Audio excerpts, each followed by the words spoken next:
Coming up, the historic SpaceX launch was postponed just moments ago. We'll tell you when they will try again. And a warning about those COVID-19 antibody tests. And more rains on the way heading into the next few days, but we look to dry out and see sunshine return by the weekend. I'll have those details right now at 4:30.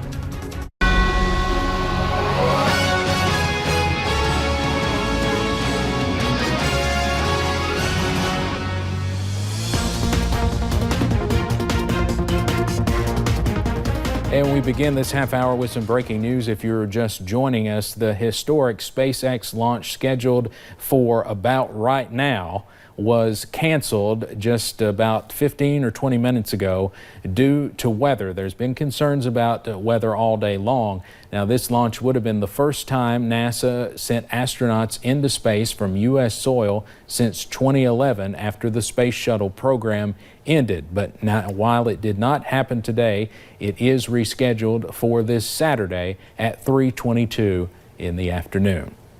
The number of people who've died from coronavirus in the U.S. is nearing 100,000 this afternoon, but a new model often cited by the White House has lowered its death projections. And more cities, counties, and states are opening up again for business. CBS's Elise Preston reports. Churches, pools, drive-in theaters, and in-person shopping is back in California. But at this mall in Ontario, California, shoppers are finding many stores still shuttered and long lines outside open ones. I didn't think it was going to be that empty. So, none of the stores were open? On New York's Long Island, some businesses are now able to offer in-store or curbside pickups. We're hoping to just salvage the rest of the season. And Nevada's governor has announced most businesses can reopen Friday, and casinos are on track to open next week. University of Washington researchers now say 11,000 fewer Americans will die by August. That projection is down to about 132,000. Still, 27 states reported increases in new coronavirus cases Tuesday compared to 2 weeks ago. New CDC guidelines warn COVID-19 antibody tests are wrong nearly half the time and should not be used to determine if someone is immune to the coronavirus.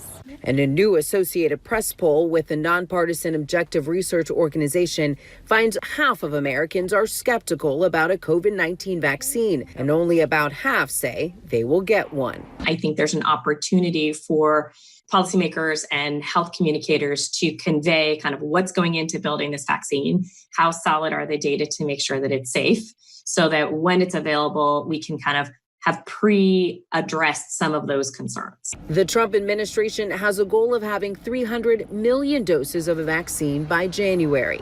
Elise Preston, CBS News, New York. A Kaiser Family Foundation poll finds nearly half of Americans say they or a family member has skipped or delayed medical care because of the pandemic.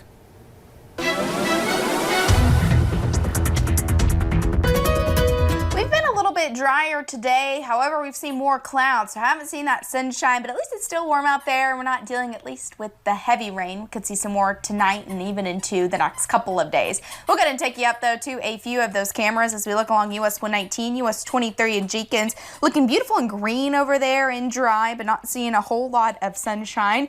And as we look on top of the Jackson camera, the National Weather Service camera over there, 79 degrees, says a little bit of sunshine, but it looks a little bit more cloudy to me. Check out that dew point of 64, not too bad, but we are going to have to keep an eye on that dew point over the next really couple of weeks as it's going to start to get up there and it's going to start to feel muggy and make it feel warmer outside than it already is. But today's not too bad out there. Pinpoint Doppler shows rain kind of all around us. Some of that rain starting to move into parts of Wayne County and even some rain over into parts of Virginia and West Virginia and up even towards Louisville. Now heading into tonight, we are going to see that rain kind of increase as that tropical depression Bertha inches a little bit closer to the mountains, and that could bring some soggy weather to some of our counties along the eastern half of Kentucky, Virginia, and even over into West Virginia. We'll start to dry out for the morning hours, but more rains on the way as we head into tomorrow, and then we're tracking a cold front Friday that'll bring nicer weather for the weekend. I'll have more details on that coming up in a little bit. All right, thank you, Paige. The reopening of the economy during the pandemic comes at a time when experts say traumatic injuries are the most common. Jim Stratman sat down with a doctor from UK Hospital to talk about balancing trauma care and COVID-19. We're in trauma season now. At least that's what UK hospital officials are calling it.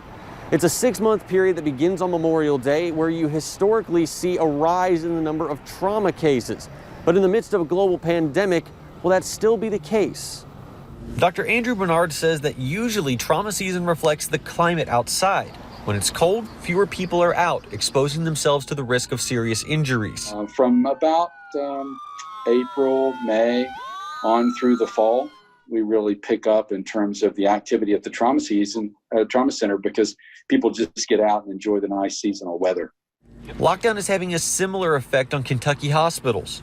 We saw a big dip when people were locked down, but now that people are back out and about, we're back to our usual volume. Dr. Bernard says the most common traumatic injuries are falls, followed closely by car crashes. Exactly, when the pandemic was really at full bore and the governor asked us to stay at home, car crash injuries, as you can imagine, dropped off. Now that people are out and about, we're going to see more of it. Knowing that, Dr. Bernard wanted to assure that UK Hospital is a safe environment to come to, especially with a serious injury. We're considering everybody to be at risk, including myself when I walk in the morning. That's why I get asked the screening questions. We're wearing masks, we're cleaning our hands as we always have, and we're keeping everybody really safe. UK hospital officials tell me that if you have an emergency or an urgent situation, whether or not it's related to the novel coronavirus, they are ready to help. Reporting in Lexington, Jim Stratman, WKYT. As many businesses feel a negative impact from COVID-19, one business thriving during this pandemic is greenhouses. WYT's Madison Pergram is at a local greenhouse and has more on what they are experiencing. From petunias to marigolds, cactuses, and beyond, flowers and plants are flying off the shelves here at Creekside Gardens in London. As many businesses are closed during quarantine, one of the few things you can do following social distancing guidelines is work around your house, including your landscaping. Jason O'Bannon, the owner of Creekside Gardens, says his business is booming, and he even has a hard time meeting the demand. We're 6-8 weeks out on doing work out in the field. So we're backed up 6 or 8 weeks, and that's unusual. We'll usually stay 2 to 3 weeks and we'll get caught up. But during this COVID-19, it's been 6-8 weeks out on projects. O'Bannon says that his most popular months here at the greenhouse are around February to March through Memorial Day. But he says he still has people coming in asking for plants, shrubs, and bushes, and they will continue to try to fill the need. For now in London, Madison Pergram, WYMT Mountain News. We will have more on how greenhouses have weathered the pandemic and kept their business going later tonight. A Harlan native and a Union College graduate, John Luttrell, got the opportunity to lead his college alma mater, taking over Union's football program back in January. Since then, Luttrell has signed a number of local athletes to help build up the Bulldog program, especially in southeastern Kentucky, where Luttrell feels there are a number of talented players waiting to get picked. We sit right in the heart of the mountains of southeast Kentucky, and I think that needs to be a priority of where we try to bring some talent in. There's a lot of talent in this area, and a lot of talent gets overlooked. Luttrell and his staff hope to improve on last year's 0-10 season. As businesses in the state gradually open, the global pandemic is still affecting a few of those that still don't have answers as to when they can open back up. One of those businesses here in the mountains is the Appalachian Wireless Arena in Pikeville. The arena hosts live events such as concerts, sporting events, home and boat shows, conventions, and more.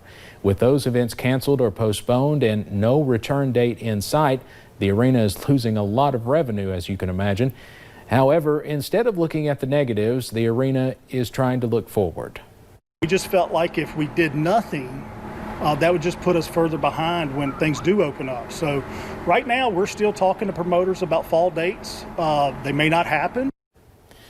The arena is also working on their 2021 schedule. Paul Bowles says with the arena's size, they can be a prime venue to open for and book bigger acts. We'll have more on this later tonight. Coming up on Mountain News at 4:30, find out how you can check your credit for free weekly. And a cold front will move in for your Friday, bringing some soggy weather, but cooler and sunshine weather, or sunshine returns for the weekend. I'll have that forecast coming up.